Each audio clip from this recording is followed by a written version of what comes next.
By the end of August, I'm going to upload a video every day with the goal of reaching 1,000 subscribers. And if every person who hears me now subscribes to the channel, we will get there in a second. Write in the comments "I subscribe." I will mark a heart for everyone who does it. Let's begin with the video. With everything happening on, Jeff Bezos has made a stir by revealing that he may have invested in Cardano again. It's no surprise that Cardano is gaining traction among all cryptocurrencies, thanks to its proof-of-stake technology, which beats out the more expensive proof-of-work method used by more popular coins like Ethereum and Bitcoin. Cardano is now regarded as the most sophisticated cryptocurrency. Many of us who have been tracking Cardano prices closely know that the currency reached an all-time high in mid-May and has been slowly declining since then. It had a value of approximately $1.47 in early August, which, although not awful, was still substantially lower than the previous peak. So, what is it that is preventing Cardano from progressing? Is it even conceivable for Cardano to hit $100? Today, we'll look at why billionaires like Jeff Bezos would be interested in it. And the latest news about Jeff and Cardano piqued my attention, so I wanted to learn more. Keep watching to the conclusion of the video to learn how Bezos' interest in the currency might lead its price to rise. First and foremost, Cardano has piqued the curiosity of investors like Jeff Bezos because to its lightning-fast development velocity.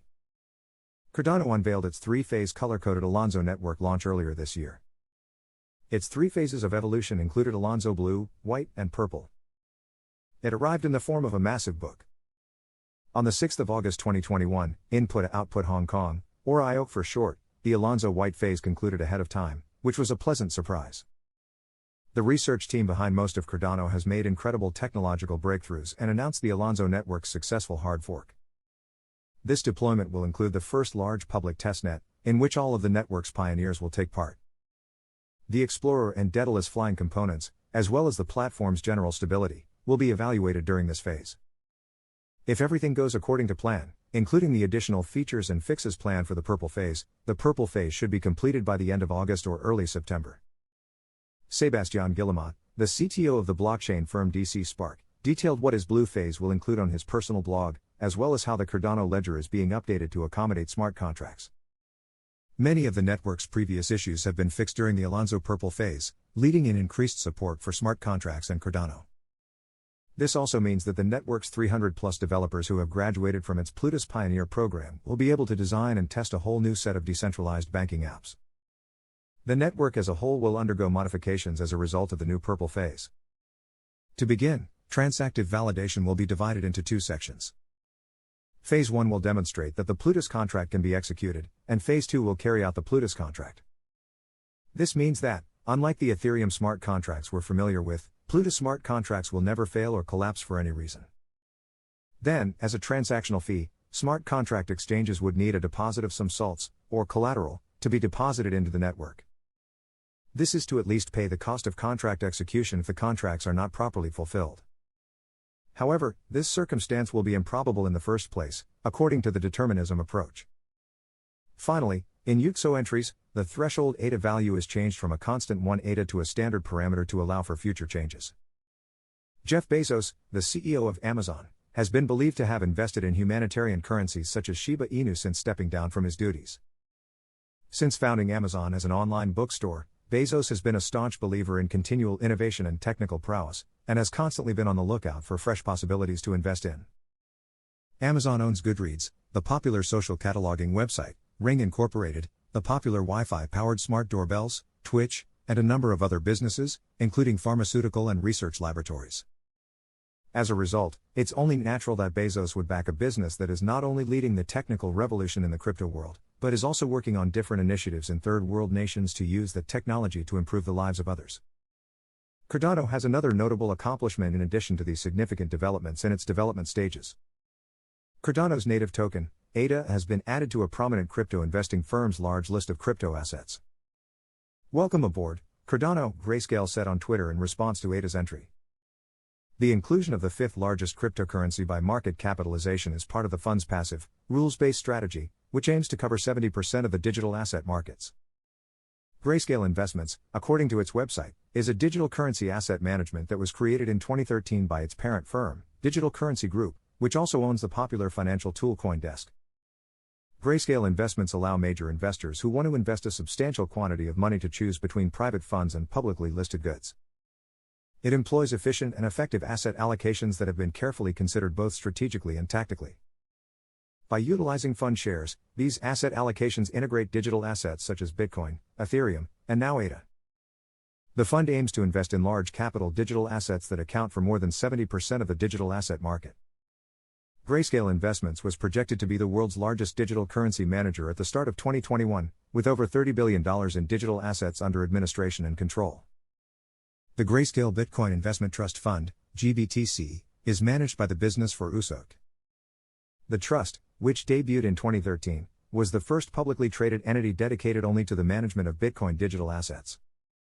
The business manages $22 billion in the Bitcoin Trust GBTC, followed by $6.9 billion in the Ethereum Trust. The Digital Large Cap Fund, or GDLCF, which bought the ADA coins, presently has $357 million in assets under management. The firm also has a well-known website that investors use to keep track of deals and equities all around the world. It's a popular instrument for investors who want to invest in digital assets but don't want to own them. At the beginning of July, Grayscale said that it was looking into 31 cryptocurrencies, including ADA, for investment products. The company has indicated that it will convert GBTC into a Bitcoin exchange-traded fund, ETF, in April. ADA, on the other hand, appears to have been picked first from a broad list. The project beat well-known big-cap projects like as Uniswap, UI, Polkadot, and the Internet Computer ICP. In an interview with the CoinDesk, a digital asset manager representing the firm claimed that the company has sold certain current constituents of the funds, namely existing components for fiat currency, and then used the profits to acquire ADA coins. According to the latest report, the firm has invested 67.47% of its assets in Bitcoin and 25.39% in Ethereum, making Cardano's ADA the company's third largest holding at 4.26%, while Bitcoin Cash is significantly lower at 1.03%. Grayscale's quarterly rebalance of the fund includes the release of this issue. This announcement comes as no surprise following Grayscale's acquisition of the Link token, a Chainlink coin. Grayscale's Link token now makes up 0.86% of its total holdings. When the Ripple's litigation with the U.S. Securities and Exchange Commission heated up, Grayscale had recently dumped the XRP coin. Grayscale's portfolio will be updated again at the end of September in 2021. Institutional demand for cryptocurrencies is growing, according to the business, and Grayscale CEO Michael Sonnenshein declared in March that digital currencies have reached an inflection point. Investor demand has never been stronger, he added. Every day, we see more entrants into what is undeniably becoming a genuine asset class. The cost of ADA has risen by around 6.50% to $1.38. Following the announcement on Twitter, ADA is now the highest performing stock in the top 10, with a daily price of $1.36, up 4.5%. Binance received a lot of attention after the news, as buyers rushed to acquire it. Despite the fact that Jeff Bezos appears to hold Cardano in high esteem. Until now, Amazon and its current working group had refused to accept cryptocurrency. The allegations were debunked by a statement from Amazon's officials, who stated that the firm dismisses any rumors about its cryptocurrency intentions. Despite this, Amazon advertised a position for our Bitcoin and blockchain head on July 22. Amazon is looking for someone to join its payment, acceptance, and experience team to help them create their digital currency and blockchain strategy and product roadmap. This raises the issue of whether Jeff Bezos is still interested in the Cardano cryptocurrency. Bezos has subsequently stepped down as CEO of Amazon and shifted his focus to charitable endeavors. The current CEO Andy Jassy, not Bezos, would be the one to blame for Amazon's refusal to embrace cryptocurrency. As a result, it's fair to assume that Cardano will continue to attract corporate interest owing to a variety of factors including its rapid expansion, big partnerships with Grayscale, a prospective deal with the EU, and charitable efforts in Africa and in other third world nations. According to some reports, Bezos may have left Amazon to dabble in cryptocurrencies. Could he be launching his own cryptocurrency or, better yet, purchasing an existing one? We've purchased numerous firms in the past, and will do it again. Could Cardano be on his shopping list? We may never know unless Bezos confirms it with his own words. However, given the tight-lipped reports, it's reasonable to assume that Bezos is a strong supporter of cryptocurrencies, particularly Cardano. That is all that I have for this video. I hope that you've learned something and gained additional insight about this project. If you are looking to invest, please be smart and make sure to research beforehand. Other than that, I wish you the best of luck.